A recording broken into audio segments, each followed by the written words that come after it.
ಕಾಲ ಇಲ್ಲ. ಹಾಗಾಗಿ ಈ ಕ್ಷೇತ್ರದ ಅಭಿವೃದ್ಧಿಗೋಸ್ಕರ ಜನಪರವಾಗಿ ಕೆಲಸ ಮಾಡಬೇಕು ಅಂತೇಳಿ ಒಮ್ಮನೆ ತೋರಿಸ್ಕೊಂಡಿರ್ತಕ್ಕಂಥ ಸನ್ಮಾನ್ಯ ಎ ಶ್ರೀನಿವಾಸ್ ಅವರೇ ಸಿವಿಲೈಸೇಷನ್ ಇದೆ. 1921ರಲ್ಲಿ ಡಾಕ್ಟರ್ ರಾಜಶೇಖರ್ ಹೇಳ್ತಕ್ಕಂಥ ಒಬ್ಬ ಇಂಜಿನಿಯರು ಡೆಲ್ಲಿಯಿಂದ ಪಂಜಾಬ್ಗೆ, ಪಾಕಿಸ್ತಾನ ಪಂಜಾಬ್ಗೆ ಒಂದು ರೈಲ್ವೆ ಟ್ರ್ಯಾಕ್ ಅನ್ನ ಮಾಡಬೇಕು ಅಂತೇಳಿ ಉತ್ಖನನ ಮಾಡ್ತಾನೆ, ಅಗಿತಾ ಇದ್ದಂತ ಸಂದರ್ಭದಲ್ಲಿ ಪೂರ್ವ ಪಂಜಾಬ್ ಕಡೆ ಒಂದಷ್ಟು ನಗರಗಳು ಅಗಿತಾ ಇದ್ದಂತ ಗೊತ್ತಾಗ್ತದೆ. ಏನು ಅಂತ ಸಂಶೋಧನೆ ಮಾಡಿದ್ರೆ ಆಗ ಗೊತ್ತಾಗೋದು ಈ ಹರಪ್ಪ ಮತ್ತು ಮೊಹೆಂಜೋದಡೋ ನಗರಗಳು.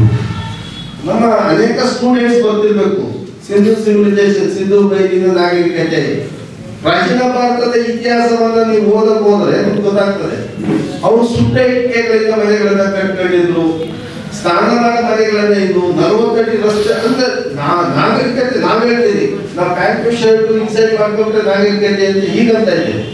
ಆದ್ರೆ 5000 ವರ್ಷಗಳ ಹಿಂದೆ ಸುಟ್ಟ ಇಟ್ಟಿಗೆಯಿಂದ ಮನೆ ಕಟ್ಟಿದ್ರು, ಸ್ನಾನದ ಕೋಣೆಗಳಿದ್ವು, ಅವರು ಪಶುಪತಿ ಅಂತ ಹೇಳಿ ಹಸುರನ್ನ ಪೂಜೆ ಮಾಡ್ತಾ ಇದ್ರು, ಸೂರ್ಯಚಂದ್ರನ ಪೂಜೆ ಮಾಡ್ತಾ ಇದ್ರು ಅಂತಕ್ಕಂಥ. ಆದ್ರೆ ಅವ್ರು ಯಾರು, ಅವ್ರು ಏನಾದ್ರು, ಮತ್ತೆ ಆ ಸಂತತಿ ಹೆಂಗೆ ನಾಶ ಆಯಿತು. ಆಗ ಡಾಕ್ಟರ್ ಬಾಬಾ ಸಾಹೇಬ್ ಅಂಬೇಡ್ಕರ್ ಅವರು ಅದರ ಬಗ್ಗೆ ಇನ್ನಷ್ಟು ಸಂಶೋಧನೆ ಮಾಡಬೇಕಾಯ್ತು. ಇವರು ನಾಗ ಜನಾಂಗ, ಇವರು ಈ ದೇಶವನ್ನು ಆಳ್ತಾ ಇದ್ದಂತ ಜನ, ಈ ದೇಶದ ಮೂಲ ನಿವಾಸಿಗಳು, ಇವರು ತುಂಬಾ ಸಂಪದ್ಭರಿತವಾಗಿದ್ದರು. ಇವ್ರು ಯಾರ ಗುಲಾಮರಾಗಿ ಬದುಕ್ತಾ ಇರಲಿಲ್ಲ. ಅಂದ್ರೆ ಯಾಕೆ ಗುಲಾಮರಾದ್ರು ಅಂದ್ರೆ ಈ ದೇಶಕ್ಕೆ ಆಳಿರೋ ಅಲೆಮಾರಿ ಸಮುದಾಯಗಳು ತಮ್ಮ ಬದುಕನ್ನ ಕಟ್ಕೊಳ್ಳೋದಕ್ಕೆ ಮಧ್ಯ ಏಷ್ಯಾದಿಂದ, ಅರಬ್ಬದ ಮಧ್ಯ ಏಷ್ಯಾದಿಂದ ಸೈಬರ್ ಕಣಿವೆಗಳ ಮುಖಾಂತರ ಬಂದು ಅಂತ ಹೇಳಿ ಇವತ್ತು ಆಧಾರಗಳಿದೆ. ಅವರು ಬಂದು ಸಿಂಧು ಬೈಲಿನ ನಾಗರಿಕತೆಯಲ್ಲಿ ನೆಲೆಸಿ ಆ ಸಂಪದ್ಭರಿತವಾದಂತಹ ಹುಲ್ಲುಗಾವಲುಗಳು, ಅಲ್ಲಿದ್ದಂತ ಜನವನ್ನ ನೋಡಿ ಇನ್ನು ಮುಂದೆ ಎಲ್ಲೂ ನಾವು ಹೋಗಲು ಬೇಡ, ಇಲ್ಲೇ ಇಡೋಣ ಅಂತೇಳಿ ಅಲ್ಲೇ ಹೊಡಿತಾರೆ. ಅಲ್ಲೇ ಉಳಿದ ಮೇಲೆ ಈ ಸಣ್ಣ ಪುಟ್ಟ ಗಲಾಟೆ ಇರ್ತಾವಲ್ಲ, ಇದನ್ನ ಉಪಯೋಗಿಸ್ಕೊಂಡು ಅವ್ರ ಮಧ್ಯದಲ್ಲಿ ಇದ್ದಂತ ಮೂಲ ನಿವಾಸಿಗಳ ಮೇಲೆನೆ ಗುಂಪುಗಾರಿಕೆಗಳನ್ನು ಮಾಡಿ, ಜಗಳಗಳನ್ನು ಮಾಡಿ ಅವ್ರನ್ನ ಆಳುವ ದೊರೆಗಾಗಿ ಆದೇಶ ಬರ್ತದೆ. ಇದು ದಾಖಲೆಗಳಿದೆ, ಸುಳ್ಳು ಹೇಳ್ತಕ್ಕಂಥ ದಾಖಲೆಗಳಿದೆ. ಆ ನಂತರದಲ್ಲಿ ಇವ್ರನ್ನ ಗುಲಾಮರಾಗಿ ಮಾಡ್ಕೊಂಡು ನಾವು ಹೇಳಿದಕ್ಕೆ ಕೇಳಬೇಕು ಅಂತ ಒಂದಷ್ಟು ಜನ ಇವರು ದಬ್ಬಾಳಿಕೆಯನ್ನ ತೆರೆಯಕ್ಕೆ ಹಾಗೆ ಕಾಡುಗಳಿಗೆ ಹೋಗ್ತಾರೆ, ಅವರು ಟ್ರೈಬಲ್ ಆಗಿ ಹೋಗ್ತಾರೆ. ಇನ್ನೊಂದಷ್ಟು ಜನ ಕಾಂಪ್ರಮೈಸ್ ಆಗ್ತಾರೆ ಊರ್ ಒಳಗಡೆ, ಅವರೇ ಶೂದ್ರರು, ನಾವು ಒಕ್ಕಲಿಗರು, ರೇಟಿಗರು, ಕುರುಬರು, ಕುಂಬಾರರು, ಊರಲ್ಲಿ ಒಂದಷ್ಟು ಜನ ಊರ್ಕೊಂಡಿದ್ದಾರೆ. ಅವ್ರು ಆಯ್ತಪ್ಪ ನಿಮ್ಮ ಮಾತು ಕೇಳ್ಕೊಂಡಿರ್ತೀನಿ. ಇನ್ನೊಂದಷ್ಟು ಜನ ನಾವು ನಿಮ್ಮ ಮಾತು ಕೇಳೋದಿಲ್ಲ, ನಾವು ಈ ನಾಡಿನ ಕಟ್ಟಿದಂತವ್ರು, ನಾವು ರಾಜರಾಗಿದ್ದ. ಈಗ ನೋಡ್ರಿ 2650 ವರ್ಷಗಳ ಹಿಂದೆ ಶುದ್ಧೋಧನ ಏನಾಗಿದ್ದ, ಭಗವಂತ ಬುದ್ಧರ ತಂದೆ ಶುದ್ಧೋಧನ ಒಬ್ಬ ರೈತ ಆಗಿದ್ದ, ಉಳುಮೆ ಮಾಡ್ತಾ ಇದ್ದ, ದಾಖಲೆಗಳಿದೆ. ಒಬ್ಬ ವ್ಯವಸಾಯಗಾರ, ಅದಕ್ಕೆ ನಮ್ಮ ಪ್ರೊಫೆಸರ್ ಕೆ ಎಸ್ ಭಗವಾನ್ ಅವರು ಬರೀತಾರೆ, ತುಂಬಾ ಚೆನ್ನಾಗಿ ಬರೀತಾರೆ. ವ್ಯವಸಾಯಗಾರರೆಲ್ಲ ಬೌದ್ಧರು ಅಂತ, ಒಕ್ಕಲಿಗ ಸಮುದಾಯ ಏನಿದೆ ಅವರೆಲ್ಲರೂ ಬೌದ್ಧರಾಗಿದ್ರು ಅಂತ ದಾಖಲೆಗಳಿದೆ ನಮ್ಮ ಹತ್ರ. ಇದು ವ್ಯವಸಾಯಗಾರರು ಎಲ್ಲರೂ ಬೌದ್ಧರಾಗಿದ್ರು ಅಂದ್ರೆ ನಾಗಾರ್ಜುನ ಸೇರ್ಕೊಂಡಂತಾಗಿದ್ದರು. ಶುದ್ಧೋಧನ ಒಬ್ಬ ರೈತನಾಗಿದ್ದ. ಹಾಗಾಗಿ ಅವರು ಅಧಿಕಾರವನ್ನು ಹಿಡಿದು ಅದನ್ನ ವಿರೋಧಿಸಿದವರು ಒಂದಷ್ಟು ಜನ ಊಟ ಹೊರಗಡೆ ಆಗ್ತದೆ. ಅವರು ಅಸ್ಪೃಶ್ಯರನ್ನ ಎಲ್ಲೋ ಇದ್ದಾರೆ ಹೆಂಗಂದ್ರೆ ಈ ದೇಶದವರು ಯಾವ ವ್ಯವಸ್ಥೆಯನ್ನ ನಾವು ಒಪ್ಕೊಳ್ಳೋದಿಲ್ಲ. ಮನು ಬರೀತಾರೆ, ತಲೆಯಿಂದ ಬ್ರಾಹ್ಮಣ ಹುಟ್ಟದ, ತೋಳಿನಿಂದ ಕ್ಷತ್ರಿಯ ಹುಟ್ಟದ, ಹೊಟ್ಟೆಯಿಂದ ವೈಶ್ಯ ಹುಟ್ಟದ, ಪಾದಗಳಿಂದ ಶೂದ್ರ ಹುಟ್ಟದ, ಈ 4 ವರ್ಣಗಳಿಗೆ ಅನೈತಿಕವಾಗಿ ಹುಟ್ಟಿದವರು ಅಸ್ಪೃಶ್ಯರು, ಪಂಚಗಳು ಅಂತ. ಅದೇನು ಸಾಧ್ಯ ಆಗ್ತದೆ? ಇವ್ರು ಇದನ್ನೆಲ್ಲ ವಿರೋಧಿಸಿದ ಅವ್ರ ಊರಿನಿಂದ ಹೊರಗಡೆ ಆಗ್ತಾರೆ. ಅವ್ರಿಗೆ ಯಾವುದೇ ರೀತಿಯಾದಂತಹ ಭೂಮಿ ಕೊಡೋದಿಲ್ಲ, ಉದ್ಯೋಗ ಕೊಡೋದಿಲ್ಲ, ಶಿಕ್ಷಣವನ್ನು ಕೊಡೋದಿಲ್ಲ. ಕ್ರಿಸ್ತಪೂರ್ವ 185ರಲ್ಲಿ ಮೌರ್ಯ ಸಾಮ್ರಾಜ್ಯ ಪತನ ಆದ ನಂತರದಲ್ಲಿ ಅಶೋಕ ಸಾಮ್ರಾಟ್ ಅಶೋಕನ ಮೊಮ್ಮಗ ಬೃಹದತ್ತ ಮೌರ್ಯನನ್ನ ಮೋಸದಿಂದ ಕೊಲೆ ಮಾಡಿ ಕ್ರಿಸ್ತಪೂರ್ವ 185ರಲ್ಲಿ ಅಧಿಕಾರವನ್ನು ಹಿಡಿದಂತ ಪುಷ್ಪಮಿತ್ರ ಅನಂತರದಲ್ಲಿ ಮನು ಧರ್ಮಶಾಸ್ತ್ರವನ್ನು ಜಾರಿ, ಸ್ಮೃತಿ ಭಾರತವನ್ನು ಕೈಲಿ ಮನು ಧರ್ಮಶಾಸ್ತ್ರವನ್ನು ಬರೆಸಿ 100% ಹೆಣ್ಣು ಬ್ರಾಹ್ಮಣರ ಹೆಣ್ಣು ಮಕ್ಕಳಿಗೂ ಶಿಕ್ಷಣ ಇಲ್ಲ, ಕ್ಷತ್ರಿಗೆ ಶಿಕ್ಷಣ ಇಲ್ಲ, ವೈಶ್ಯರಿಗೆ ಇಲ್ಲ, ಶೂದ್ರರಿಗೆ ಇಲ್ಲ, ಪಂಚಮರಿಗೆ ಬಿಡ್ರಿ, ಅಸ್ಪೃಶ್ಯರಿಗೆ ಬಿಡ್ರಿ, ಕೇವಲ ಬ್ರಾಹ್ಮಣರಿಗೆ ಅಷ್ಟೇ ಶಿಕ್ಷಣ ಅಂತೇಳಿ 100ಕ್ಕೆ 100ರಷ್ಟು ಮೀಸಲಾತಿಯನ್ನು ಜಾರಿಗೆ ತಂದಿದ್ದು ಕ್ರಿಸ್ತಪೂರ್ವ 185ರಲ್ಲಿ. ಇದು ಇತಿಹಾಸ. ಹಾಗಾಗಿ ಇದನ್ನ ಮತ್ತೆ ಪಡಿಬೇಕು ಅಂತೇಳಿ ಡಾಕ್ಟರ್ ಬಾಬಾ ಸಾಹೇಬ್ ಅಂಬೇಡ್ಕರ್ ಅವರು, ಮಹಾತ್ಮ ಜ್ಯೋತಿಬಾ, ಹಿಂದುಳಿದ ಸಮುದಾಯಗಳಿಂದ ಬಂದಂತ ಮಹಾತ್ಮ ಜ್ಯೋತಿಬಾ ಫುಲೆ ಅವರು 1847ರಲ್ಲಿ 42 ಮತ್ತು 48ರಲ್ಲಿ ಕಾಲಘಟ್ಟದಲ್ಲಿ ಶೂದ್ರ ಮತ್ತು ಅತಿಶೂದ್ರ ಸಮುದಾಯಗಳಿಗೆ ಶಿಕ್ಷಣವನ್ನು, ಕುರುಬರಿಗೆ ಶಿಕ್ಷಣ ಇತ್ತು, ಒಕ್ಕಲಿಗ ಸಮುದಾಯಕ್ಕೆ ಇಲ್ಲಿದ್ದು ಶಿಕ್ಷಣ, ಎಲ್ಲ ಸಮುದಾಯಗಳಿಗೆ ಶಿಕ್ಷಣವನ್ನು ಕೊಟ್ಟಿದ್ದು ಮಹಾತ್ಮ ಜ್ಯೋತಿಬಾ ಫುಲೆ. ಒಬ್ಬ ಬಣಿಕ ಸಮುದಾಯದಿಂದ ಬಂದಂತವರು. ಒಬ್ಬ ಛತ್ರಪತಿ ಶಾಹು ಮಹಾರಾಜರು, ಶಿವಾಜಿ ಮಹಾರಾಜರ ದುರ್ಗದಲ್ಲಿ ಬಂದಂತವರು. 1907 ಮೀಸಲಾತಿ ನಮ್ಮಲ್ಲಿ ಕೆಟ್ಟ ಭಾವನೆ ಇದೆ. ಅಂಬೇಡ್ಕರ್ ಅವರು ಕೊಟ್ಟರು ಮೀಸಲಾತಿ, ಅಂಬೇಡ್ಕರ್ ಅವರು ಮೀಸಲಾತಿ ಕೊಟ್ಟಿದ್ದಲ್ಲ. ಈ ದೇಶದಲ್ಲಿ ಮೊಟ್ಟ ಬಾರಿಗೆ ಹಿಂದುಳಿದ ವರ್ಗಗಳಿಗೆ, ಅಸ್ಪೃಶ್ಯ ಸಮುದಾಯಗಳಿಗೆ ಮೀಸಲಾತಿಯನ್ನು ಕೊಟ್ಟಂತವರು ಛತ್ರಪತಿ ಶಾಹು ಮಹಾರಾಜರು. 1921ರಲ್ಲಿ ನಮ್ಮಲ್ಲಿ ಒಂದು ಇದೆ, ವಿಶ್ವೇಶ್ವರಯ್ಯ ಅಂದ್ರೆ ಎಲ್ರಿಗೂ ಇರಪ್ಪ ಅಲ್ಲೇ ವಿಶ್ವೇಶ್ವರಯ್ಯ ಅಂದ್ರೆ ನಮ್ಮಲ್ಲಿ ಎಲ್ಲರೂ ಏನೋ ಒಂದು ರೀತಿಯಾದಂತಹ ಭಾವನೆಗಳು. ವಿಶ್ವೇಶ್ವರಯ್ಯನವರು ಅಣೆಕಟ್ಟು ಕಟ್ಟಿದ್ರು, KRS ಕಟ್ಟಿದ್ರು, ವಿಶ್ವೇಶ್ವರಯ್ಯ ಅವರು ಹಂಗ್ ಮಾಡಿದ್ರು ಹಿಂಗ್ ಮಾಡಿದ್ರು, ಪೋಷಕ ಶ್ರೀನಿವಾಸ ಅವ್ರ ತಲೆಯಲ್ಲಿ ಹಂಗೆ ಇರ್ತದೆ ಅಂತ ಅನ್ಕೊಂಡಿದ್ವಿ, ಗೊತ್ತಿಲ್ಲ ನನಗೆ. ವಿಶ್ವೇಶ್ವರಯ್ಯನ ಬಗ್ಗೆ ಗೌರವ ಇದೆ ಅಂತ ಅನ್ಕೊಂಡಿದ್ವಿ. ಆದ್ರೆ ಈ ದೇಶದಲ್ಲಿ ಮೊಟ್ಟ ಮೊದಲ ಬಾರಿಗೆ ಮೀಸಲಾತಿಯನ್ನು ವಿರೋಧ ಮಾಡೋದು ವಿಶ್ವೇಶ್ವರಯ್ಯ. 1917ರಲ್ಲಿ ಈ ದೇಶದಲ್ಲಿ ಮೀಸಲಾತಿಯನ್ನ ಹಿಂದುಳಿದ ವರ್ಗಗಳಿಗೆ ಕೊಡಬೇಕು ಅಂತ ಹೇಳಿ, ಮತ್ತೇನು ಲಿಂಗಾಯತರು ಕೇಳ್ತಾ ಇದ್ದಾರೆ ತುಂಬಿ ಮೀಸಲಾತಿ ನಮಗೆ ಬೇಕು ಅಂತ ಮೀಸಲಾತಿಯನ್ನ ಈ ದೇಶದಲ್ಲಿ ಮೊಟ್ಟ ಮೊದಲ ಬಾರಿಗೆ ಕೊಡಬೇಕು ಅಂತ ಹೇಳಿ ಒಂದು ಕಮಿಷನ್ ಅಪಾಯಿಂಟ್ ಮಾಡಿದ್ದು ನಾಲ್ವಡಿ ಕೃಷ್ಣರಾಜ ಒಡೆಯರ್ 1917 ಮಿಲ್ಲರ್ ಕಮಿಷನ್. ಅಲ್ಲ, ಮಿಲ್ಲರ್ ಕಮಿಷನ್ ಅಪಾಯಿಂಟ್ ಮಾಡಿದಾಗ ಅದನ್ನ ಫಸ್ಟ್ ವಿರೋಧ ಮಾಡಿದ್ದೆ ಸರ್ ವಿಶ್ವೇಶ್ವರಯ್ಯ. ಇಲ್ಲ ಇಲ್ಲ, ನೀವು ಮೀಸಲಾತಿಯನ್ನು ಕೊಟ್ರೆ ಅಲ್ಲಿ ಪ್ರತಿಭೆ ಹಾಳಾಗ್ತದೆ, ಪ್ರತಿಭೆ ಇಲ್ಲದೆ ಹೋದ್ರೆ ನೀವು ದೇಶ ಉದ್ಧಾರ ಆಗಲ್ಲ, ಬೆಳವಣಿಗೆ ಆಗಲ್ಲ ಅಂತ. ಹಾಗಾಗಿ ಮಹಾರಾಜರು ಕಾಂಪ್ರಮೈಸ್ ಆಗೋದಿಲ್ಲ. ಇಲ್ಲ ಇಲ್ಲ, ಹಿಂದುಳಿದ ಸಮುದಾಯಗಳಿಗೆ ಮೀಸಲಾತಿ ಕೊಡ್ಲೇಬೇಕು ಅಂತೇಳಿ ಇದು ಮಾಡ್ತಾರೆ. 1918ರಲ್ಲಿ ಸರ್ ವಿಶ್ವೇಶ್ವರಯ್ಯ ಅವರು ರಾಜೀನಾಮೆ ಕೊಡ್ತಾರೆ. ಮಿಲ್ಲರ್ ಕಮಿಷನ್ ವರದಿಯನ್ನು ತರಿಸಿಕೊಂಡು 1921ರಲ್ಲಿ ಮೊಟ್ಟ ಮೊದಲ ಬಾರಿಗೆ 75% ರಿಸರ್ವೇಶನ್ ನಾಲ್ವಡಿ ಕೃಷ್ಣರಾಜ ಒಡೆಯರ್ ಅವರು ಜಾರಿ ಮಾಡ್ತಾರೆ. ಮತ್ತೆ ಅದಕ್ಕೆ ಸಂಬಂಧಪಟ್ಟಾಗೆ ಒಂದು ವಿಚಾರವನ್ನ ಹೇಳ್ತೀನಿ, ಯಾರು ತಪ್ಪು ತಿಳ್ಕೊಬೇಡ್ರಿ. ಈ KRS ಕೃಷ್ಣರಾಜ ಸಾಗರದ ಡ್ಯಾಮ್ ಅನ್ನ ಕಟ್ಟಬೇಕು ಅಂತ ಪ್ಲಾನ್ ಮಾಡಿದ್ದು ಮೈಸೂರು ಒಲಿ ಟಿಪ್ಪು ಸುಲ್ತಾನ್ 17ನೇ ಶತಮಾನದಲ್ಲಿ. ಆದ್ರೆ ಬ್ರಿಟಿಷರು ಬರ್ತಾ ಇರ್ತಾರೆ ಒಂದ್ ಕಡೆ. ಬ್ರಿಟಿಷರು 16ನೇ ಶತಮಾನದಲ್ಲಿ, ಅದಕ್ಕಿಂತ ಮುಂಚೆ 14ರಲ್ಲಿ ವಾಸ್ಕೋ ಡಿ ಗಾಮಾ ಬರ್ತಾರೆ, ಆಮೇಲೆ ಫ್ರೆಂಚರು ಬರ್ತಾರೆ, ಡಚ್ಚರು ಬರ್ತಾರೆ. ಈಸ್ಟ್ ಇಂಡಿಯಾ ಕಂಪನಿ ಬಂದ ನಂತರದಲ್ಲಿ 14ನೇ ಶತಮಾನದಲ್ಲಿ ಅವರು ಎಲ್ಲ ಸಂಸ್ಥಾನಗಳ 562 ಸಂಸ್ಥಾನಗಳಿದ್ದು ನಮ್ಮಲ್ಲಿ. ಒಂದೊಂದೇ ಸಂಸ್ಥಾನಗಳನ್ನ ಗೆದ್ಕೊಂಡು ಬಂದವರು. ಅದೇ ರೀತಿ ಭೀಮಾ ಕೊರೆಂಗ ಅವರು ಒಂದು ಘಟನೆ ಹೊಂದಿದ್ದ. ನಾನು ಅದ್ರ ಬಗ್ಗೆ ತುಂಬಾ ಜನ ಭೀಮಾ ಕೊರೆಂಗ ಬಗ್ಗೆ ಮಾಡಿದ್ದಾರೆ, ಹಾಡು ಹೇಳಿದ್ದಾರೆ. ಹಾಗಾಗಿ ನಾನು ಅದ್ರ ಬಗ್ಗೆ ಜಾಸ್ತಿ ಮಾತಾಡಬಹುದು. ವಿಶ್ವೇಶ್ವರಯ್ಯನವರು ಏನು ಟಿಪ್ಪು ನಂತರದಲ್ಲಿ ಎಲ್ಲರೂ ಆ ಕಾಲದಲ್ಲಿ ನಿಸಾರ್ ಶ್ರೀನಿವಾಸ ಬ್ರಾಹ್ಮಣರನ್ನ ತಂದು ದಿವಾನರನ್ನಾಗಿ ಮಾಡ್ತಾ ಇದ್ರು. ಬೇರೆ ಬೇರೆ ಕಡೆಯಿಂದ ಬಂದು ದಿವಾನರನ್ನ ಮೈಸೂರಲ್ಲಿ ಪ್ರಜಾಮಿತ್ರ ಮಂಡಳಿ SN ಕೃಷ್ಣವರ ಅಪ್ಪ ಮಲ್ಲಯ್ಯ ಅಂತೇಳಿ ಅವರು ಮತ್ತೆ ಅವರೆಲ್ಲ ಪ್ರಜಾಮಿತ್ರ ಮಂಡಳಿ ಅಂತ ಕಟ್ಕೊಂಡು ಅವರೇನ ನಮ್ಮೂರನ್ನೇ, ನಮ್ಮ ಮೈಸೂರು ಸಂಸ್ಥಾನದವ್ರನ್ನೇ ನೀವು ದಿವಾನ್ ಚೀಫ್ ಸೆಕ್ರೆಟರಿ ಇದ್ರಲ್ಲ ಹಾಗೆ ದಿವಾನರನ್ನಾಗಿ ಮಾಡಬೇಕು ಅಂತ ಹೇಳಿ. ಆ ಸಂದರ್ಭದಲ್ಲಿ ಒತ್ತಡ ಜಾಸ್ತಿ ಆಯ್ತು. ಹಾಗಾಯ್ತು ಅಂತೇಳಿ ಮೈಸೂರು ಮಹಾರಾಜರು ಒಪ್ಕೊಂಡು, ಆ ಒಪ್ಕೊಳ್ಳೋದಕ್ಕಿಂತ ಮುಂಚೆ KRSಗೆ ಪ್ಲಾನ್ ನಕ್ಷೆ ಅಪ್ರೂವಲ್ ಆಯ್ತು 1909ರಲ್ಲಿ. ಕೆಲಸ ಸ್ಟಾರ್ಟ್ ಆಗಿತ್ತು 1910ರಲ್ಲಿ. ಕೆಲಸ ಸ್ಟಾರ್ಟ್ ಆಯ್ತು. ನೀವು ನನ್ನ ಹತ್ರ ದಾಖಲೆಗಳಿದೆ. ಮತ್ತೆ ಕರ್ನಾಟಕ ಸರ್ಕಾರ ವಾರ್ತಾ ಮತ್ತು ಪ್ರಚಾರ ಇಲಾಖೆ ಒಂದು ಸಾಕ್ಷ್ಯಚಿತ್ರವನ್ನು ಅದರಲ್ಲಿ ಮಾಡಿದ್ದಾರೆ. ಯಾವಾಗ ಅಂತ ಹೇಳಿ ನೀವು ನೋಡ್ಬೋದು. 1910ರಲ್ಲಿ ಅದು ಕೆಲಸ ಸ್ಟಾರ್ಟ್ ಆಗ್ತದೆ. ವಿಶ್ವೇಶ್ವರಯ್ಯನವರು ದಿವಾನರಾಗಿ ಬರೋದು 1912. ಅವರು ರಾಜೀನಾಮೆ ಕೊಡೋದು 1918. KRS ಕೆಲಸ ಮುಗಿಯೋದು 1930. ಇನಾಗ್ರೇಷನ್ ಆಗೋದು 1931. ಚಿ ಉದಯಶಂಕರ್ ಒಬ್ಬ ಬ್ರಾಹ್ಮಣ, ಅವನೊಂದು ಹಾಡನ್ನ ಬರೀತಾನೆ. ವಿಶ್ವೇಶ್ವರಯ್ಯ ಕನ್ನಂಬಾಡಿ ಕಟ್ಟದಿದ್ದರೆ ಆಗುತ್ತಿದ್ದೆ ಈ ನಾಡು ಕನ್ನಡದ ಸಿರಿನಾಡು.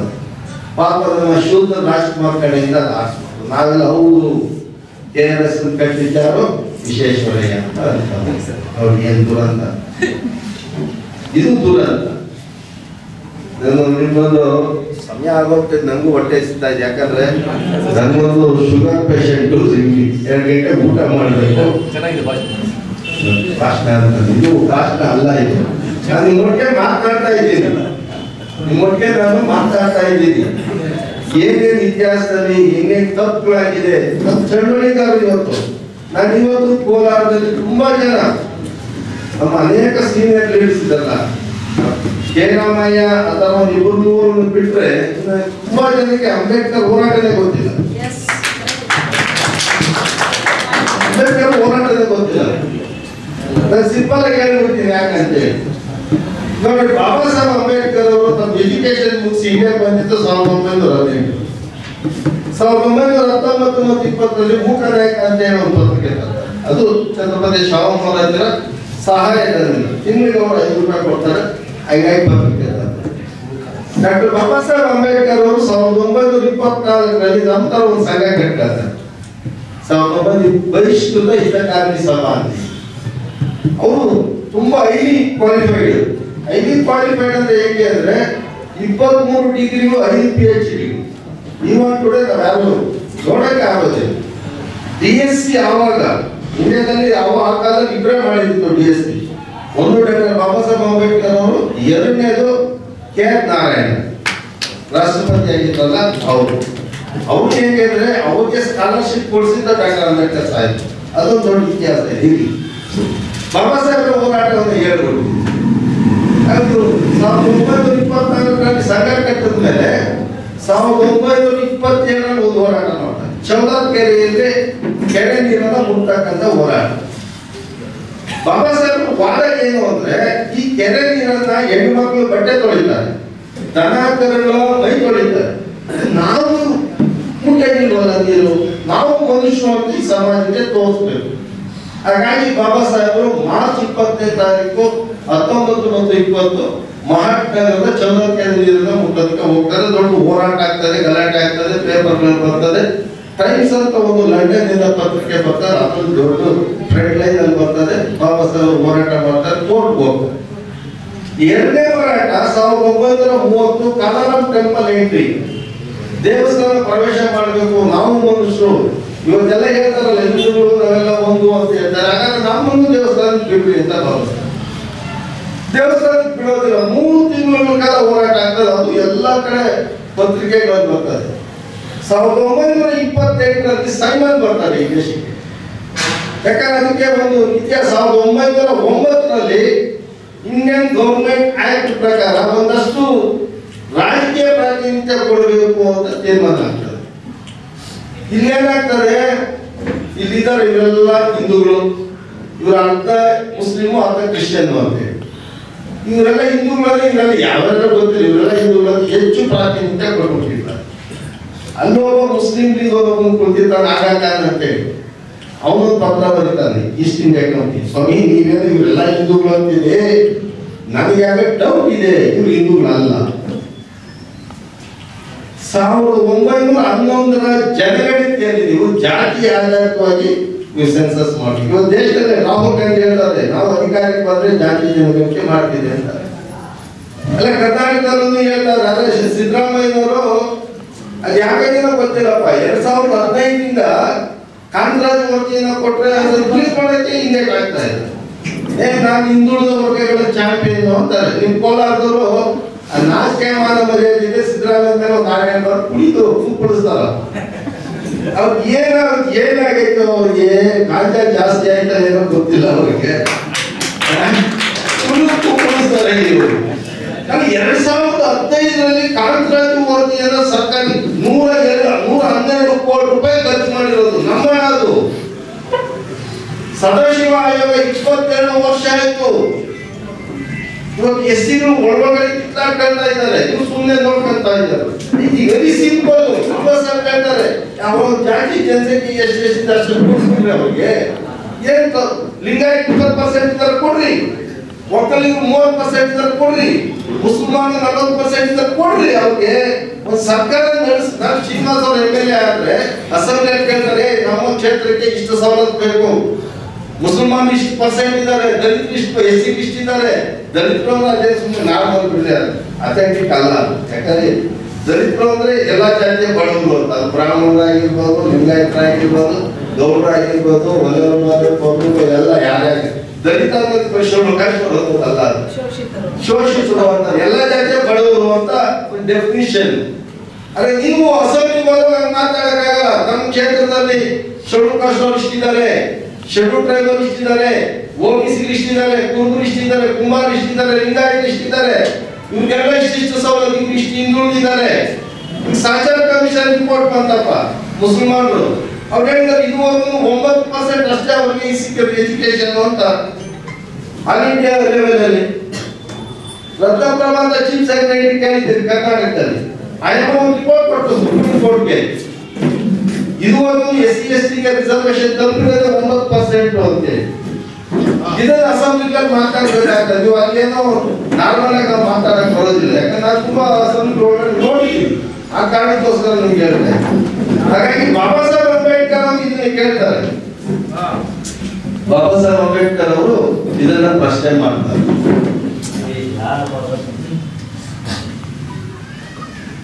ನನಗೆ ಮೈಕ್ ಕೊಡ್ಬೋದು, ಅದೊಂದು ದೊಡ್ಡ ಸಮಸ್ಯೆ. ನಾನು ಎಲ್ಲಾರು ಕಡಿಮೆ ಮಾತಾಡಲಿಲ್ಲ, ನಾನೇ ಜಾಸ್ತಿ ಮಾತಾಡ್ಬೋದು. ಬಾಬಾ ಸಾಹೇಬರು ಅವನ ಹಣ ಕಾರ್ಯಕ್ರಮದಲ್ಲಿ ನನಗೆ ಡೌಟ್ ಇದೆ. ಇದು ಯಾಕಂದ್ರೆ ಇವಾಗ ನಡೀತಾ ಇರ್ತಕ್ಕಂಥ ಜಾತಿ ಜನಗಣತಿ ಆಗಬೇಕು ಅಂತ ಹೇಳಿ RSS ಮಾಡಬೇಡ್ರಿ ಅಂತ, RSS ಮಾಡಬೇಡ್ರಿ ಅಂತ ಇದ್ದಾರೆ. ಆದ್ರೆ ಇವತ್ತು ರಾಹುಲ್ ಗಾಂಧಿ ಮತ್ತು ಕಾಂಗ್ರೆಸ್ ಅವರು ಒಂದ್ ಕಡೆ ಮಾಡ್ರಿ ಅಂತಾರೆ, DK ಶಿವಕುಮಾರ್, ಚಲುವರಾಯಣ್ಣ ಸರ್ಕಾರದಲ್ಲಿ ಇಲ್ಲ ಮಾಡಬೇಡ್ರಿ ಅಂತ ಅವ್ರೆ, ಕಾಂಗ್ರೆಸ್ ಬೇಡ ಅಂತ ಅವ್ರೆ. ಈ ವೈರುಧ್ಯಗಳ ಮಧ್ಯೆ ನಾವು ಹಿಂಗಿದ್ದೀವಿ, ನೀವು ಡಿಸೈಡ್ ಮಾಡ್ರಿ ಏನ್ ಮಾಡೋಣ.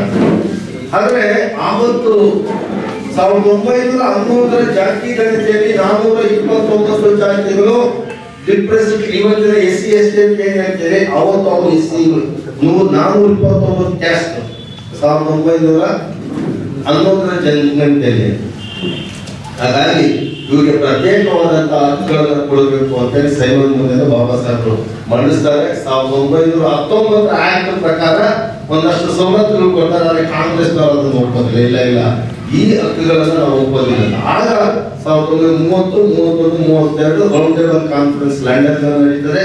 ಅಲ್ಲಿ ಬಾಬಾ ಸಾಹೇಬರು ಈ ಡಿಪ್ರೆಸ್ಡ್ ಇವತ್ತು ನಾವು SC ST ಅಂತ ಕರಿತಾ ಇದ್ದೀವಿ, OBC ಅಂತಾರೆ, ಅವ್ರು ಒಂದೇ ಇದ್ದಿದ್ರು ಡಿಪ್ರೆಸ್ಡ್ ಕ್ಲಾಸ್. ಅವರ ಪರವಾಗಿ ಅಂಬೇಡ್ಕರ್ ಅವರು ಮತ್ತು ಬಹದ್ದೂರ್ ಶ್ರೀನಿವಾಸನ್ ಅಂತ ಹೋಗ್ತಾರೆ. ಏನಪ್ಪಾ ಹೋಗಿ ಅಲ್ಲಿ ಚರ್ಚೆಗಳಾಗ್ತದೆ. ಅನಂತರದಲ್ಲಿ ಗಾಂಧಿ ಮತ್ತು ಅಂಬೇಡ್ಕರ್ ಅವರಿಗೆ ಸಾಕಷ್ಟು ಆಗ್ತದೆ, ಇಲ್ಲಿ ಅವೆಲ್ಲ ಆಗ್ತದೆ. 1935 ಆಕ್ಟ್ ಅಲ್ಲಿ ನಮ್ಮೆಲ್ಲರಿಗೂ ನಾವು ಅನ್ಕೊಂಡಿದ್ದೀವಿ, ನಮಗೆಲ್ಲ ಉದ್ಗಮದಿಂದ ಇದೆ, ನಮ್ಮಪ್ಪ ನಮ್ಮ ತಾತ ಅವ್ರ ತಾತನ ಓಡಿತ್ತು ಅಂತ. ಇರಲಿಲ್ಲ, ಇದಕ್ಕೆ ಕೆಲವು ಸಮುದಾಯಗಳಿಗೆ ಯಾರು ಈಸ್ಟ್ ಇಂಡಿಯಾ ಕಂಪನಿಗೆ ಟ್ಯಾಕ್ಸ್ ಕಟ್ತಾರೆ ಅವ್ರು ಓಟ್ ಹಾಕ್ತಕ್ಕಂತ ಹಾಕಿತ್ತು, ಯಾರು ಗ್ರಾಜುಯೇಷನ್ ಮಾಡ್ಕೊಂಡಿದ್ದಾರೆ ಅವ್ರು ಓಟ್ ಹಾಕ್ತಕ್ಕಂತ ಹಾಕಿತ್ತು, ಯಾವ ಲ್ಯಾಂಡ್ ಲಾರ್ಡ್ ಇದ್ದಾರೆ ಅವ್ರು ಓಟ್ ಹಾಕ್ತಾರೆ. ಬೇರೆ ಯಾರು ಬೀದಿ ಕುಡಿಸೋದು ಓಟ್ ಹಾಕಿರ್ಲಿಲ್ಲ. ಅಂಬೇಡ್ಕರ್ ಸಾಹೇಬರು ವಾದ ಏನಾಗಿತ್ತು, ಪ್ರತಿಯೊಬ್ಬರು ಒಂದು ಡೆಮೋಕ್ರಸಿ ಗಟ್ಟಿ ಆಗ್ಬೇಕು, ಒಂದು ಪಾರ್ಲಿಮೆಂಟರಿ ಡೆಮೋಕ್ರಸಿ ಗಟ್ಟಿ ಆಗ್ಬೇಕು ಅಂತಂದ್ರೆ, ಸಂಸದೀಯ ಪ್ರಜಾಪ್ರಭುತ್ವ ಗಟ್ಟಿ ಆಗ್ಬೇಕು ಅಂತಂದ್ರೆ ಪ್ರತಿಯೊಬ್ಬರು ಓಟ್ ಹಾಕ್ಬೇಕು ಅಂತೇಳಿ ವಯಸ್ಕರ ಮತದಾನ ಪದ್ಧತಿಯಲ್ಲಿ ಈ ದೇಶದಲ್ಲಿ ಮೊಟ್ಟ ಮೊದಲಾಗಿ ಜಾರಿಗೆ ತಂದಿದ್ದು ಡಾಕ್ಟರ್ ಬಾಬಾ ಸಾಹೇಬ್ ಅಂಬೇಡ್ಕರ್. 1935 ತೆಗೆದು ನೋಡ್ರಿ ಹಿಸ್ಟ್ರಿನ, 1935 ತಮ್ಗೆ ಓಟ್ ಹಾಕ್ತಕ್ಕಂಥ ಹಕ್ಕು ಇರ್ತಕ್ಕಂಥ. ಅದಾದ ನಂತರದಲ್ಲಿ ಬಾಬಾ ಸಾಹೇಬ್ ಅಂಬೇಡ್ಕರ್ ಅವರು ಸಂಘ ಮಾಡಕ್ ಹೋಗಿಲ್ಲ. 1936ರಲ್ಲೇ ಬಾಬಾ ಸಾಹೇಬ್ ಅಂಬೇಡ್ಕರ್ ಇಂಡಿಪೆಂಡೆಂಟ್ ಲೇಬರ್ ಪಾರ್ಟಿಯಿಂದ ಕಟ್ತಾರೆ. ಈ ದೇಶದಲ್ಲಿ ಮೊಟ್ಟ ಮೊದಲ ಬಾರಿಗೆ ಚುನಾವಣೆ ನಡೆಯುವುದು 1936 1937 1936 ಪಕ್ಷ ಕಟ್ತಾರೆ. 1937 ಚುನಾವಣೆಗೆ ಹೋಗ್ತಾರೆ. 15 ಕಡೆ ಕಂಟೆಸ್ಟ್ ಮಾಡ್ತಾರೆ, 15 ಕಡೆ ಗೆದ್ದು ಬರ್ತಾರೆ ಬಾಬಾ ಸಾಹೇಬ್. ಬೆಳಗಾವಿನಿಂದ ಹೊರಗಡೆಯಿಂದ ಗೆದ್ದು ಬರ್ತಾರೆ. ಅವರ ಮೊಮ್ಮಗ ಇವತ್ತು ಕರ್ನಾಟಕದ ಚೀಫ್ ಜಸ್ಟಿಸ್ ಪ್ರೆಸಿಡೆಂಟ್. ಅವ್ರ ತಾತ ಬಾಬಾ ಸಾಹೇಬ್ ಅಂಬೇಡ್ಕರ್ ಅವ್ರ ಜೊತೆ MLA ಆಗಿರ್ತಾರೆ, MP ಆಗ್ತಾರೆ, ಸಾಯುವುದು ಅವ್ರ ಜೊತೆ. ಅವರ ಮೊಮ್ಮಗನೇ ಇವತ್ತು ಕರ್ನಾಟಕದ ಚೀಫ್ ಜಸ್ಟಿಸ್ ಆಗಿರ್ತಾರೆ. ಅನಂತರದಲ್ಲಿ 1942 ಮತ್ತೆ ಅವರು all India schedule caste federation ಒಂದು ಪೊಲಿಟಿಕಲ್ ಪಾರ್ಟಿ ಕಟ್ತಾರೆ. ಅದಾದ ನಂತರದಲ್ಲಿ 1956 ಸೆಪ್ಟೆಂಬರ್ 30ನೇ ತಾರೀಕು ರಿಪಬ್ಲಿಕನ್ ಪಾರ್ಟಿ ಆಫ್ ಇಂಡಿಯಾ ಅಂತ ಅದನ್ನೆಲ್ಲ ಪೈಲ ರೆಡಿ ಮಾಡಿ ಸಬ್ಮಿಷನ್ ಮಾಡ್ತಾರೆ. ನಮ್ಮ ದುರದೃಷ್ಟವಶಾತ್ ಡಿಸೆಂಬರ್ 6 ಬಾಬಾ ಸಾಹೇಬ್ ನಮ್ಮಿಂದ ದೂರ. ದಿಸ್ ಇಸ್ ಬಾಬಾ ಸಾಹೇಬ್ ಅಂಬೇಡ್ಕರ್ ಅವರ ಒಟ್ಟು. ನೀವು ಯಾವುದೇ ಯಾರಿಗಾದ್ರೂ ಕೇಳಿ, ನಿಮ್ ಕೋಲಾರದ ಲೀಡರ್ನ ಕೇಳ್ರಪ್ಪ ಇದನ್ನು. ಇವತ್ತು ಅವ್ರು ಹೇಳೋದು ಒಂದು ಸಂಘ ಕಟ್ಟೋಣ ಅಂತ. ಯಾಕಂದ್ರೆ ದುಡ್ಡು ಮಾಡೋಣ, ಜೀತ ಮಾಡೋಣ, ಗುಲಾಮಗಿರಿ ಮಾಡೋಣ. ನಾನು ಎಲ್ಲರೂ ಹೇಳ್ತೀನಿ, ಇದನ್ನ ಈ ದೇಶದಲ್ಲಿ ಕರೆಕ್ಟಾಗಿ ಅರ್ಥ ಮಾಡ್ಕೊಂಡ್ರು ಮಾನ್ಯ ಕಾಂಶಿರಾಮ್ ಸಾಹೇಬರು. ಕಾಂಶಿರಾಮ್ ಸಾಹೇಬರು 1964 ಅವರೊಬ್ಬ ಸೈನ್ಸಿಸ್ಟು. ಪಂಜಾಬಲ್ಲಿ ಇರ್ತಾರೆ, ಡೆಹ್ರಾಡೂನಲ್ಲಿ ಎಜುಕೇಶನ್ ಮಾಡ್ತಾರೆ, ಪೂನಾದಲ್ಲಿ ಒಬ್ಬ ವಿಜ್ಞಾನಿಯಾಗಿ ಕೆಲಸ ಸಿಗುತ್ತೆ. ಅಲ್ಲೊಬ್ಬ ಕ್ಲಾಸ್ 4 ಎಂಪ್ಲಾಯಿ ಹೋರಾಟಕ್ಕೆ ಬೆಂಬಲ ಕೊಟ್ಟು ಅದರಿಂದ ಹೊರಗಡೆ ಬಂದು ರಿಪಬ್ಲಿಕನ್ ಪಾರ್ಟಿ ಆಫ್ ಇಂಡಿಯಾ ಸೇರ್ಕೊಳ್ತಾರೆ ಬಾಂಬೆ. ಅಲ್ಲಿ DSS ಅವ್ರು ಕಿತ್ತಾಡ್ತಾರಲ್ಲ, ಒಂದೊಂದು ಬಳೆಗಳು ಕಟ್ಕೊಂಡು ಕಿತ್ತಾಡೋದು ನೋಡಿ, ಓ ಈ ಊರು ಉದ್ಧಾರ ಆಗಲ್ಲ, ಇವ್ರಿಗೆ ಅಂಬೇಡ್ಕರಿಸಮ್ ಗೊತ್ತಿಲ್ಲ, ಇವ್ರು ಬರೀ ಅಧಿಕಾರ ಮತ್ತು ದುಡ್ಡುಗೋಸ್ಕರ ಇವ್ರು ಹೋರಾಟ ಮಾಡ್ತಾವ್ರೆ, ಇವ್ರು ಶೋಕಿ ಮಾಡ್ತಾವ್ರೆ ಅಂತ ಹೇಳಿ ಅಲ್ಲಿ ಬಿಟ್ಟು ಲಕ್ನೋ ಹೋಗ್ತಾರೆ. ಉತ್ತರ ಪ್ರದೇಶದಲ್ಲಿ ಬಾಬಾ ಸಾಹೇಬ್ ಬಂದಿದ್ದಂತ ಕಾಲಘಟ್ಟದಲ್ಲಿ ತುಂಬಾ ಜನ ಅಂಬೇಡ್ಕರ್ ಅವರ ಅನ್ಯಾಯವಾಗಿರ್ತಾರೆ. ಬಾಬಾ ಸಾಹೇಬ್ SC ಅಂದ್ರೆ ಓಟ್ ಹಾಕ್ತಾ ಗೊತ್ತಿರ್ತದೆ. ಬಾಬಾ ಸಾಹೇಬ್ರನ್ನ ತುಂಬಾ ಆಳವಾಗಿ ಅಧ್ಯಯನ ಮಾಡ್ತಾರೆ. ಬಾಬಾ ಸಾಹೇಬ್ರನ್ನ ಅಧ್ಯಯನ ಮಾಡಿ ಅಲ್ಲಿ ಬಾಬಾ ಸಾಹೇಬರ ಹೋರಾಟದ ರಥವನ್ನು ಮುನ್ನಡೆಸಬೇಕು ಅಂತ ಹೇಳಿ ಆರಂಭ ಮಾಡ್ತಾರೆ. ಅವರು 1984ರಲ್ಲಿ 1978ರಲ್ಲಿ ಬಾಂಬ್ ಸಾಹೇಬ್ ಕಟ್ತಾರೆ. SC ST OBC ಮತ್ತು ರಿಲಿಜಿಯಸ್ ಮೈನಾರಿಟಿ ಎಂಪ್ಲಾಯ್ಸ್ ಫೆಡರೇಷನ್. ಬರೀ ₹2 ಕೊಡ್ರಿ ನೀವು ನನಗೆ ತಿಂಗಳಿಗೆ, ನಿಮ್ಮ ಸಮಸ್ಯೆಗಳನ್ನು ನಮಗೆ ಶ್ರೀನಿವಾಸ ಕೇಳ್ತಾ ಇದ್ದೆ. ಒಂದು ಶಿಕ್ಷಣ ಮತ್ತು ಇನ್ನೊಂದು ರಾಜ್ಯಾಧಿಕಾರ. ನಿಮ್ಗೆ ಯಾಕೆ ರಾಜ್ಯಾಧಿಕಾರ ಬೇಕು ಅಂದ್ರೆ ನಿಮ್ಮ ಎಲ್ಲ ಸಮಸ್ಯೆಗಳು ಅಲ್ಲೇ ಕಾನೂನು ಮಾಡೋದ. ಸಂಸದೀಯ ಪ್ರಜಾಪ್ರಭುತ್ವ ಅಂದ್ರೆ ಏನು? ಒಂದು ಪಾರ್ಲಿಮೆಂಟ್ ಇರ್ತದೆ, ಅಸೆಂಬ್ಲಿ ಇರ್ತದೆ ಅಂತ ಇಟ್ಕೊಂಡ್ರೆ ಶಾಸಕಾಂಗ ಪಕ್ಷ ಅಂತ ಅದಕ್ಕೆ ಅವರೇ ಮಾಡೋದು ಕಾರ್ಯಾಂಗನ. IAS IPS ಅವರು ಇವ್ರನ್ನೆಲ್ಲ ಏನ್ ಮಾಡ್ಬೇಕು ಅಂತ ಇವರೇ ಮಾಡೋದು. ನ್ಯಾಯಾಂಗನ ಚೀಫ್ ಜಸ್ಟಿಸ್ ಅವರೇ ಮಾಡೋದು. ಅವ್ರಿಗೆ ಯಾರು ಮಾಡೋದ್ರೆ ಒಂದು ಪಕ್ಷ MLA MP ಮಾಡ್ತಾರೆ. ಅವ್ರಿಗೆ ಯಾರು ಮಾಡ್ತಾರೆ? ಒಂದು ಪಕ್ಷದ ಒಂದು ಚಿಹ್ನೆ ಇರ್ತದೆ. ಆ ಚಿಹ್ನೆಗೆ ಯಾರು ವೋಟ್ ಹಾಕ್ತಾರೆ ಅವರೇ. Voters is very important. ಸಂಸದೀಯ ಪ್ರಜಾಪ್ರಭುತ್ವದಲ್ಲಿ ನಿಂತಿರೋದೇ ವೋಟರ್ಸ್. ನಾವು ಅವ್ರಿಗೆ ವೋಟ್ ಹಾಕ್ಬಿಟ್ಟು ಅವ್ರನ್ನೇ ಬೈದು ನಮ್ಮ ಕತೆ ಹೀಗಾಗಿದೆ ಇವತ್ತು ಸ್ಥಿತಿ ಅಂದ್ರೆ. ಅವ್ರಿಗೆ ವೋಟ್ ಹಾಕೋದು, ಅವ್ರಿಗೆ ಜೈಲದು, ಅವ್ರನ್ನೇ ಬೈಯೋದು 5 ವರ್ಷ. ಮತ್ತೆ 5 ವರ್ಷಕ್ಕೆ ಇನ್ಯಾವಾಗ ದುಡ್ಡು ಕೊಡ್ತಾ ಅವ್ರಿಗೆ ವೋಟ್ ಹಾಕೋದು. ಅದು ಗೆದ್ದೋಗ್ಬಿಡ್ತಾರೆ. ಈ 500 1000 ಅಥವಾ 2 ಕೋಟಿನೋ 3 ಕೋಟಿನೋ ತಗೊಂಡ್ಬಿಡೋದು, ಸೀಸ್ ಆಗೋದು ಅವೆಲ್ಲ ಕಾಮನ್. ಅದಾದ್ಮೇಲೆ ಏನಾಗುತ್ತೆ, ಅವ್ರಿಗೆ ಬೈತಾ ಹೋಗೋದು. ಇದು ನನ್ನ ದುಸ್ಥಿತಿ ಬಂತು. ಇದು ಬಾಬಾ ಸಾಹೇಬ್ ಚಳುವಳಿ. ಈ ಚಳುವಳಿಯನ್ನ ಮುನ್ನಡೆಸಬೇಕು. ಈ ಚಳುವಳಿಯನ್ನು ಯಾಕೆ ಮುನ್ನಡೆಸಬೇಕು ಅಂದ್ರೆ, ಇವತ್ತು ನಾನು ಊರಿಂದ ಹೊರಗಡೆ ಇದ್ದಂತ ಸಮುದಾಯಕ್ಕೆ ಹೊರಗಡೆ ಬಂದು ಬದುಕಂತ ಅವಕಾಶ ಮಾಡ್ಕೊಡ್ತಾರೆ ಅಂಬೇಡ್ಕರ್ ಸಾಹೇಬ್. ಅವ್ರು ಕಣ್ಣೀರಾಗ್ತಾರೆ. ಎಷ್ಟೋ ದಿನ ಊಟ ಇಲ್ಲದೆ, ನಿದ್ದೆ ಇಲ್ಲದೆ 18 ಗಂಟೆಗಳ ಕಾಲ, 1 ಗಂಟೆ ಒಂದ್ಸಾರಿ ಆಕ್ಸ್ಫರ್ಡ್ ಯೂನಿವರ್ಸಿಟಿಯಲ್ಲಿ ಓದ್ತಾ ಇರ್ತಾರೆ. ಓದ್ತಾ ಇರ್ಬೇಕಾದ್ರೆ ಲೈಬ್ರರಿಗೆ ಹೋದ್ರೆ ಹೆಂಗೆ, ಪ್ರಪಂಚದ ದೊಡ್ಡ ಲೈಬ್ರರಿ ಅದು. ಆ ಲೈಬ್ರರಿಗೆ ಬೆಳಿಗ್ಗೆ 9 ಗಂಟೆಗೆ ಬಿಗ ತೆಗೆಯೋದು. ಫಸ್ಟ್ ನಿಂತಿಟ್ಟು ಅಂಬೇಡ್ಕರ್ ಅವರು ನಿಂತಿರೋದಂತೆ. ಅಂಬೇಡ್ಕರ್ ಸಾಹೇಬ್ ಅವನು ವಾಚ್ಮನ್ಗೆ ಏನಂದ್ರೆ, ಅವ್ರು ಯಾರೋ ವಂಶ ಹಿಡಿಯೋದು ಬಂದು ಕಾಯ್ತಾ ಇರ್ತಾರೆ, ಬೇಗ ಹೊಡೆದು ಬಿಗ ತೆಗೆಯೋದು. ಮತ್ತೆ ಹೋಗುವಾಗ ಅವ್ನಿಗೆ ಏನಂದ್ರೆ, ಎಲ್ಲರೂ ಹೋಗಿರ್ತಾರೆ, ಇವ್ರೊಬ್ಬರೇ ಇರ್ತಾರೆ ಅಂತ. ಫಸ್ಟ್ ಅವ್ರು ಕುತ್ಕೊಂಡಿರ್ತಾರೆ, ಸಾರ್ ಟೈಮ್ ಆಯ್ತು ಸಾರ್, ಮನೆಗೆ ಹೋಗ್ಬೇಕಂದ್ರೆ, ಓ ಟೈಮ್ ಆಯ್ತಾ ಅಂತ ಅವ್ರು ಕಳಿಸಿದ್ದು ಈಗ ಹಾಕೊಂಡು ಹೋಗೋಣ. ಬಾಬಾ ಸಾಹೇಬರು 2 ಬ್ರೆಡ್ ಪೀಸು 2 ಒಣಗಿರೋ ಮೀನು ಅಷ್ಟೇ ತಗೊಂಡು ಒಂದು ಬಾಕ್ಸ್ ತಗೊಂಡು ಅದು ತಿಂದವರು ಅಲ್ಲೇ ಹೋಗ್ತಾ ಇದ್ರು. ಬೆಳಗ್ಗೆ 9ರಿಂದ ರಾತ್ರಿ 9 ಗಂಟೆ. ಒಂದು ಸಾರಿ ಅವ್ನು ಯಾವುದೋ ಒಂದು ಅರ್ಜೆಂಟಲ್ಲಿ ಬಾಬಾ ಸಾಹೇಬ್ರನ್ನ ನೋಡಿದೆ, ರಾತ್ರಿ 9 ಗಂಟೆ ಬೀಗ ಹಾಕೊಂಡು ಗೊತ್ತಾಗೋದಿಲ್ಲ. ಹೋಗ್ಬಿಟ್ಟು ಇವನು ಗೊತ್ತಾಗಲ್ಲ, ಇವನು ಓದ್ಕೊಂಡೇ ಇರ್ತಾರೆ. ಸರಿ ಬೆಳಗ್ಗೆ ಬರ್ತಾನೆ, ಅವನು ಬಂದು ನೋಡ್ತಾನೆ ಅಂಬೇಡ್ಕರ್ ಸಾಹೇಬ್ರು ಬಂದಿಲ್ಲ. ಇವತ್ತೆಲ್ಲ ಬಂದಿಲ್ಲ, ಪರವಾಗಿಲ್ಲ ಬಿಡಪ್ಪ ಅಂತ ಬೀಗ ತೆಗೆದು ಒಳಗಡೆ ಹೋದ್ರೆ ಅವ್ನು ಕುತ್ಕೊಂಡು ಹೋಗ್ತಾನೆ. ಅವ್ನು ಎದುರುತ್ತಾನೆ, ಹೋಗಿ ಪಕ್ಕದಲ್ಲಿ ಎಬ್ಬಿಸ್ತಾರಂತೆ. ಸಾರ್ ಟೈಮ್ ಆಯ್ತಾ ಅಂದ್ರೆ, ಸರ್ ಇಲ್ಲ ಬೆಳಗಾಯ್ತು ಅಂತ. ಟೈಮ್ ಆಗಿಲ್ಲ ಬೆಳಗಾಯ್ತು. ನಮ್ಗೆ ಏನು ರೋಗ ಬಂದೈತೆ ಓದೋದಕ್ಕೆ.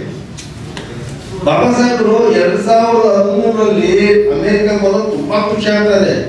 ಇಲ್ಲಿ ಟಚ್ ಮಾಡಿ ಹಾಕಂದ್ರೆ ಈ ಕಾಲ ನಾವೆಲ್ಲ ಇಲ್ಲಿ ಬಿಡಿ ಯಾವ್ಯಾವ ಸಮುದಾಯದ ಗೊತ್ತಿಲ್ಲ ಅಂತಾಗಲ್ಲ ಸಮಾನ ಕಲ್ತೀವಿ. ಅವ್ರು ಮುಗಿಸ್ಕೊಳಕ್ ಆಗ್ತಾ ಇರ್ಲಿಲ್ಲ. ಅಂಬೇಡ್ಕರ್ ಅವರು ದೋಣಿಯಿಂದ ಹಿಡಿದು ಯಾರಾದ್ರೂ ಟಚ್ ಮಾಡಿದ್ರೆ ಖುಷಿ ಆಗೋದಂತ ಅವಾಗಲ್ಲೇ. ನನ್ಗೆ ಇನ್ನೊಬ್ಬ ಟಚ್ ಮಾಡ್ತಾರೆ, ಇನ್ನೊಬ್ಬ ಟಚ್ ಮಾಡ್ತಲ್ಲ ಅಂತ. ಈ ಅದು ಸ್ವಾಭಿಮಾನದ ಚಳುವಳಿ. ಆ ಏಜ್ ಎಷ್ಟಿರ್ಬೇಕು ಅಂಬೇಡ್ಕರ್ ಅವರು? 20 ವರ್ಷ ಇರ್ಬೇಕು, 20-21 ವರ್ಷ. ಅವ್ರ ಸಹಪಾಠಿಗಳೆಲ್ಲ ಎಲ್ಲ ಬೀಚ್ಗಳಿಗೆ ಹುಡುಗಿ ಜೊತೆಲಿ ಕ್ಲಬ್ ಪಾಲಿಂದ ಅವಾಗ ಡೆವಲಪ್ಮೆಂಟ್ ಕಂಟ್ರೀಸ್ ಹೋಗ್ತಾ ಇದ್ರೆ ಅವ್ರು ಈಗ ಮನಸ್ಸು ಹೆಂಗಿರ್ಬೇಕು ಆ ಏಜಲ್ಲಿ.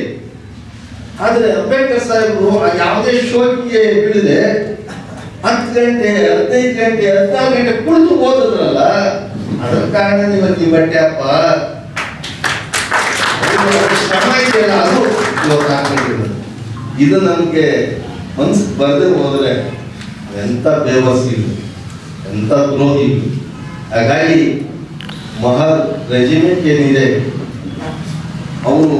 ಅವ್ರಷ್ಟೇ ಕೇಳಿತ್ತು, ನಮ್ಗೆ ನಿಂತ ಬದುಕೋದಿಕ್ಕೆ ಅವಕಾಶ ಮಾಡಿಕೊಡ್ರಿ ಅಂತ. ಅದಾಗಲ್ಲ ಅಂದಿದ್ದಕ್ಕೆ ಆ ಸಿಟ್ಟಿಗೆ ಪೇಶ್ವೆಗಳ ನಾಶ ಮಾಡಿ, ಅವರ ಪೇಶ್ವೆಗಳನ್ನ ನಾಶ ಮಾಡಿ ಅವತ್ತು ಬ್ರಿಟಿಷರಿಗೆ ಜಯವನ್ನು ಅದನ್ನೇ ಟಿಪ್ಪು ಮಾಡಿತ್ತು. ಅದನ್ನೇ 1799 ಮೇ 4ನೇ ತಾರೀಕು ಬ್ರಿಟಿಷರ ವಿರುದ್ಧ ತನ್ನ ಮಕ್ಕಳನ್ನ ಹೊರತೆ ಇಟ್ಟ.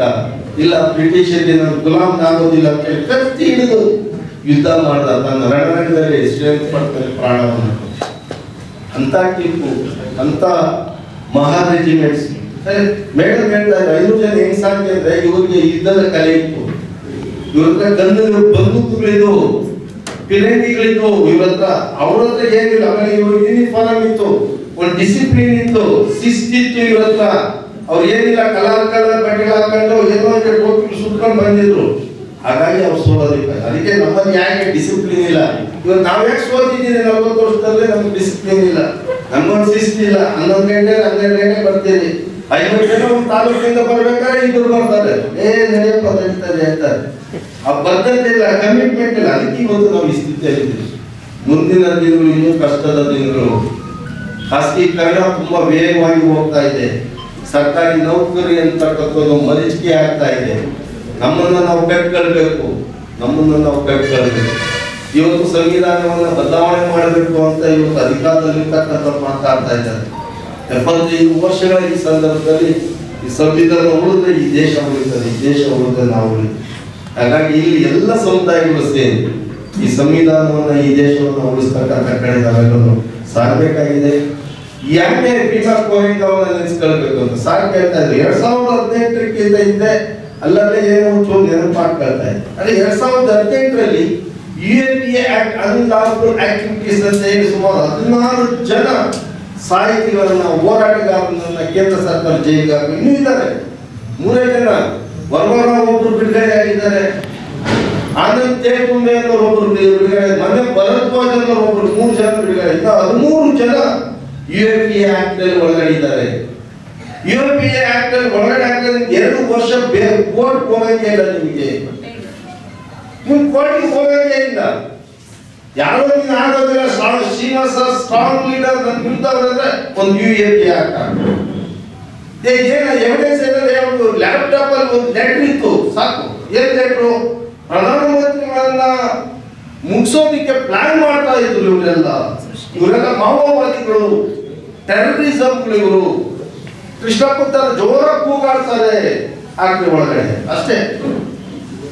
This is a fact. ಹಾಗಾಗಿ ಇಂಥ ಕೆಟ್ಟ ದಿನದ ಮುಂದೆ ಅದಕ್ಕೆ ಬಾಬಾ ಸಾಹೇಬರು ತುಂಬಾ ನವೆಂಬರ್ 25, 1949 ಹೇಳ್ತಾರೆ, ಸಂಸದೀಯ ಪ್ರಜಾಪ್ರಭುತ್ವದಲ್ಲಿ ಮತದಾರ ಏನಾದರೂ ಭ್ರಷ್ಟ ಆದ್ರೆ ಈ ವ್ಯವಸ್ಥೆ ಸರ್ವಾಧಿಕಾರ ತಲೆ ಎತ್ತುತ್ತದೆ, ಹಿಟ್ಲರಿಸಂ ತಲೆ ಎತ್ತುತ್ತದೆ. ಅವತ್ತು ಯಾರನ್ನೂ ಉಳಿಯಕ್ಕೆ ಸಾಧ್ಯ ಇಲ್ಲ. ಇವತ್ತು ಎರಡು ಪಕ್ಷ, ಅವತ್ತು ಎರಡೇ ಪಕ್ಷ ಇಲ್ಲಿದ್ದು, ಮುಂದಿನ ದಿನಗಳಲ್ಲಿ 106 ಪಕ್ಷಗಳಾಗ್ತದೆ. ಇವತ್ತು ಕರ್ನಾಟಕದಲ್ಲಿ 800 ಪಕ್ಷ ರಿಜಿಸ್ಟರ್ ಆಯ್ತದೆ, ಅದ್ರಾಗ ನಂದು ಒಂದು. ಅವಾಗ ಯುವಕರು ಏನ್ ಮಾಡ್ತಾರೆ, ದಂಗೆ ಹೇಳ್ತಾರೆ. ಅವ್ರ ದೇಶ ಇಂಪಾರ್ಟೆಂಟ್ ಅಲ್ಲ ಪಕ್ಷಗಳಿಗೆ. ನನ್ನ ಪಕ್ಷ ಅಥವಾ ನಾನ್ ಗೆಲ್ಬೇಕು, ನನ್ನ ಪಕ್ಷವನ್ನು ಉಳಿಸ್ಕೊಳ್ಬೇಕು ಅಷ್ಟೇ ಯೋಚನೆ ಮಾಡ್ತಾರೆ. ದೇಶದ ಬಗ್ಗೆ ಯಾರು ಯೋಚನೆ ಮಾಡೋದಿಲ್ಲ. ಅವತ್ತು ಅರಾಜಕತೆ ಉಂಟಾಗ್ತದೆ ದೇಶದಲ್ಲಿ. ಅವತ್ತು ಯುವಕರು ಈ ವ್ಯವಸ್ಥೆ ವಿರುದ್ಧ ದಂಗೆ ಹೇಳ್ತಕ್ಕಂಥ ಕಾಲ ಬರ್ತದೆ. ಅದಕ್ಕೆ ಸಂಸದೀಯ ಪ್ರಜಾಪ್ರಭುತ್ವ ವೋಟರ್ಸ್ ಏನಿದ್ದಾರೆ ಅವರು ಜಾಗೃತರಾಗಬೇಕು, ಅವರಲ್ಲಿ ಅರಿವನ್ನು ಉಂಟು ಮಾಡಬೇಕು ಅಂತ ಹೇಳಿ ಡಾಕ್ಟರ್ ಬಾಬಾ ಸಾಹೇಬರ ಕೊನೆಯ ಆಸೆ. ಹಾಗಾಗಿ ಆ ನಿಟ್ಟಿನಲ್ಲಿ ನಾವು ಸಾಗಬೇಕು ಅನ್ನೋ ಜೊತೆಗೇನೆ ಭೀಮಾ ಕೋರೆಯಿಂದ ಅವರು ಏನಿಲ್ಲ ನಮ್ಮನ್ನ ಸಮಾನತೆಯಿಂದ ನೋಡ್ಕೊಳ್ರಿ ಅಂತ ಅವ್ರು. ಯಾಕಂದ್ರೆ ಆಗಿನ ರಾಧಾ ಮೇಡಮ್ ಹೇಳ್ತಾ ಇದ್ರು, ಊರ್ನ ಹೊರಗಡೆ ಇರಬೇಕು, ಊರ್ನ ಹೊರಗಡೆ ಬರ್ಬೇಕಾದ್ರೆ ಮಠ ಮಂದಿಯಿಂದ ಬರಬೇಕು, ಅವ್ರ ಸೊಟ್ಟಿಗೊಂದು ಕೊಡುಗೆ ಕಟ್ಕೊಳ್ಬೇಕು, ಕಟ್ಕೊಂಡು ಕುಡಿಗೆ ಹಾಕೊಳ್ಬೇಕು. ಮಧ್ಯಾಹ್ನ 12 ಗಂಟೆಗೆ ಬಂದ್ರೆ ಅವ್ರ ನೆರಳು ಅವ್ರ ಮೇಲೆ ಬೀಳ್ತದೆ, ಮೈಲಿಗೆ ಹಾಕಬಾರ್ದು, ನೆರಳು ಬೀಳಬಾರ್ದು. ಇಂಥ ಒಂದು ಸಮುದಾಯ ಇದರ ವಿಮೋಚನೆಗೋಸ್ಕರ ತಮ್ಮ 21 ಜನ ಪ್ರಾಣವನ್ನು ತೆತ್ತು, 500 ಜನರಲ್ಲಿ 21 ಜನ ಪ್ರಾಣವನ್ನು ತೆತ್ತು. ವಿಕ್ಟೋರಿಯಾ ರಾಣಿ ಇದನ್ನು ನೋಡಿ ಪ್ರಪಂಚದಲ್ಲಿ ಇದ್ದವನ್ನೇ ನಾನು ಕೇಳಲಿಲ್ಲ ಅಂತ ಹೇಳಿ 75 ಓಡಿ. ಇವತ್ತು ನೀವು ಹೋದ್ರೆ ಗೊತ್ತಾಗುತ್ತೆ, ಲಕ್ಷಾಂತರ ಜನ ಸೇರಿರ್ತಾರೆ. ಅದಕ್ಕೆ ಹೋಗಿ ಇವತ್ತು ಸೇವೆ ಮಾಡ್ತಕ್ಕಂಥ ಡಾಕ್ಟರ್ ಬಾಬಾ ಸಾಹೇಬ್ ಅಂಬೇಡ್ಕರ್ ಅವರು ಈ ಏನು ಮಹಾ ಸೈನಿಕರನ್ನ ಸೈನ್ಯದಿಂದ ಮತ್ತು ಪೊಲೀಸ್ನಿಂದ ಬ್ರಿಟಿಷರು ಹೊರಗಡೆ ಹಾಕುವಾಗ ಇದನ್ನ ಓದಿ ಇಂಡಿಯಾಕ್ಕೆ ಬಂದ ಮೇಲೆ 1927 ಜನವರಿ 1ನೇ ತಾರೀಕು ಆ ಸ್ತಂಭದ ಮುಂದೆ ಪ್ರತಿಜ್ಞೆ ಮಾಡ್ತಾರೆ. ಬ್ರಿಟಿಷರೇ, ನೀವು ನಮ್ಮಿಂದ ಅಧಿಕಾರದಲ್ಲಿದ್ದೀರಿ, ನಿಮ್ ಕಷ್ಟ ಬಂದಾಗ ನಮ್ಮನ್ನ ಬಳಸ್ಕೊಂಡಿದ್ದೀರಿ, ನಮ್ಮನ್ನ ಉಪಯೋಗಿಸ್ಕೊಂಡಿದ್ದೀರಿ.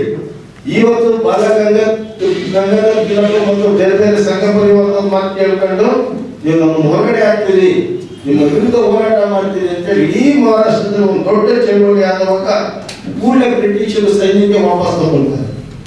ಆ ನಂತರದಲ್ಲಿ ಬಾಬಾ ಸಾಹೇಬರು ಅವರ ಸ್ಮರಣೆಯನ್ನ ಮಾಡ್ತಾ ಅವರ ಶೌರ್ಯವನ್ನ ನೋಡಿ, ಸ್ವಾಭಿಮಾನಕ್ಕೋಸ್ಕರ ತಮ್ಮ ಬದುಕಕ್ಕೋಸ್ಕರ ಪ್ರಾಣಗಳನ್ನ ಕೊಟ್ಟಂತ ಮಹಾ ಸೈನಿಕರ ಹುತಾತ್ಮರ ಸ್ಮರಣೆಗಾಗಿ ಅಂತೇಳಿ ಜನವರಿ 1ನೇ ತಾರೀಕು ಇಂಡಿಯಾದಲ್ಲಿ ಇದ್ದಂತ ಸಂದರ್ಭದಲ್ಲಿ ಪ್ರತಿ ವರ್ಷ ಬೆಳಿಗ್ಗೆ ಹೋಗಿ ಸಂಜೆವರೆಗೂ ಬಾಬಾ ಸಾಹೇಬ್ ಅಲ್ಲಿ ಕೂತ್ಕೊಳ್ಳೋದು ಜನವರಿ.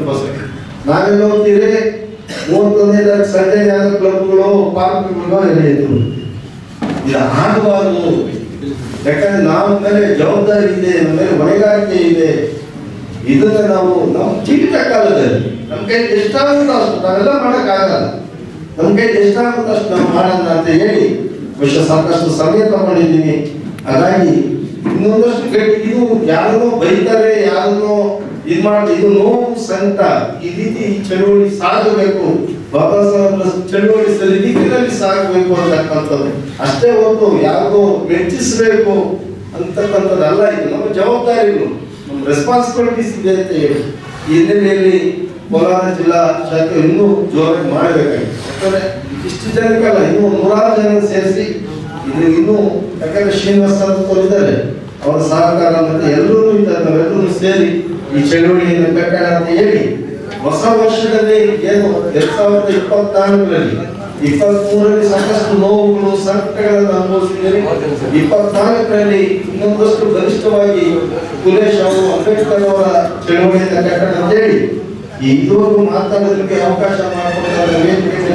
ಎಲ್ಲ ಇದನ್ನು ನಾವು ಗಮನಿಸಿ ಮತ್ತೆ ಇವತ್ತು ಇನ್ನೊಂದು ಏನು ವಿಶೇಷ ಅಂತ, ಈ ಜಿಲ್ಲೆಯಲ್ಲಿ ಚಳುವಳಿಯಿಂದ ಕಟ್ಟಿದ ಸ್ಟಾರ್ಟ್ ಮಾಡೋದು ಇಬ್ಬರಿದ್ರು, ಒಂದು ಕೃಷ್ಣಪ್ಪವರು, ಒಂದು ಮುನಿಯಪ್ಪನವರು.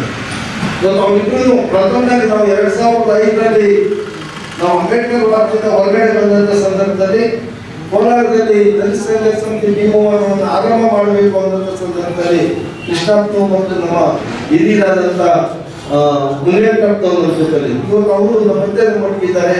ಈ 2024 ಮತ್ತೆ ಹೊಸ ರೂಪವನ್ನು ಪಡ್ಕೊಳ್ಳೋ ಕಡೆ ಮತ್ತೆ ನಾವು ಹೊಸ ಚೈತನ್ಯದ ಕಡೆ ನಾವು ಸಾಗೋಣ ಅಂತ ಹೇಳಿ ಈ ಸಂದರ್ಭದಲ್ಲಿ ಮಾತನಾಡೋದಕ್ಕೆ ಅವಕಾಶವನ್ನು ಮಾಡಿಕೊಟ್ಟಂತ ವೇದಿಕೆ ಮೇಲೆ ಇರ್ತಕ್ಕಂಥ ಎಲ್ಲ ಹಿರಿಯರಿಗೂ ತಮ್ಮ ಮುಗಿಸಿ ನನ್ನ ಮಾತುಗಳನ್ನು ಮುಗಿಸ್ತೀನಿ. ಜೈ ಭೀಮ್, ಜೈ ಭಾರತ್, ಜೈ ಹಿಂದ್.